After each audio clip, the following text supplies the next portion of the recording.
हाथरस की जिलाधिकारी अर्चना वर्मा लोगों के लिए मिसाल बन चुकी हैं। जी हां, अर्चना वर्मा ने सरकारी अफसर और कर्मचारियों के लिए मिसाल कायम की है और ऐसा हम इसलिए कह रहे हैं क्योंकि उन्होंने अपने 2.25 साल के बेटे अभिजीत का दाखिला किसी बड़े नर्सरी स्कूल की जगह आंगनवाड़ी में कराया है। जबकि आम तौर पर देखा जाता है कि किसी बड़े अधिकारी के बच्चे किसी इंटरनेशनल स्कूल में पढ़ते दिखाई देते हैं, लेकिन हाथरस की जिलाधिकारी के इस कदम ने सभी को चौंका दिया है। हाथरस की डीएम अर्चना वर्मा के पास एक बेटी और एक बेटा है। इन दो बच्चों में से अपने 2.25 साल के बेटे अभिजीत का दाखिला किसी प्ले ग्रुप या किसी बड़े इंटरनेशनल स्कूल में नहीं कराया, बल्कि उन्होंने अपने आवास के पास ही गांव दर्शना के आंगनवाड़ी केंद्र में कराया है, जहां यह जिलाधिकारी का बेटा रोज कई घंटे आम बच्चों के साथ बिताता है और उन्हीं के साथ आंगनवाड़ी में खाना खाता है, वहीं खेलता और कूदता है। धीरेन्द्र उपाध्याय। आप किस पोस्ट पे हैं सर? यहाँ पे हाथरस में जिला कार्यक्रम अधिकारी के रूप में जी मेरी पोस्टिंग है।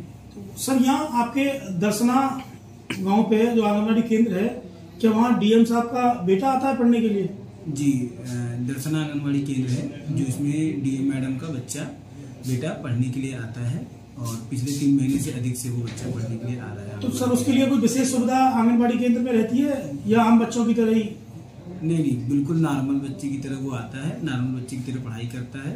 और चूंकि बच्चे हमारे बहुत छोटे होते हैं तो उन बच्चों के बीच में ये भाव भी नहीं होता कि कौन सा बच्चा किसका बच्चा है।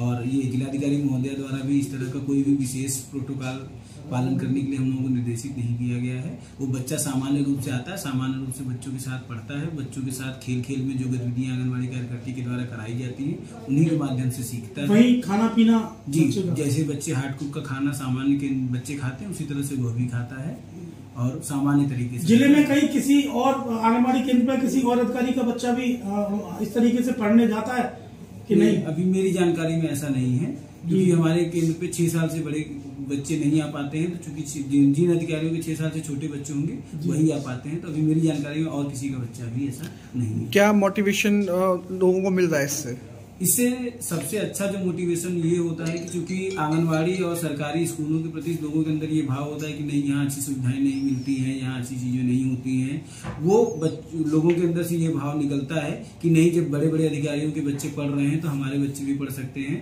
सरकारी स्कूलों और सरकारी आंगनवाड़ी केंद्रों में भी अच्छी व्यवस्था मिलती है, अच्छी ज्ञान दिया जाता है, अच्छी शिक्षा दी जाती है। तो ये और भी बच्चे और भी लोगों के लिए प्रेरणादायक होता है और हमारे लिए भी प्रेरणादायक होता है कि हमारी आंगनवाड़ियों का मनोबल बढ़ता है कि उनके ऊपर उच्च अधिकारियों द्वारा भरोसा दिखाया जा रहा है।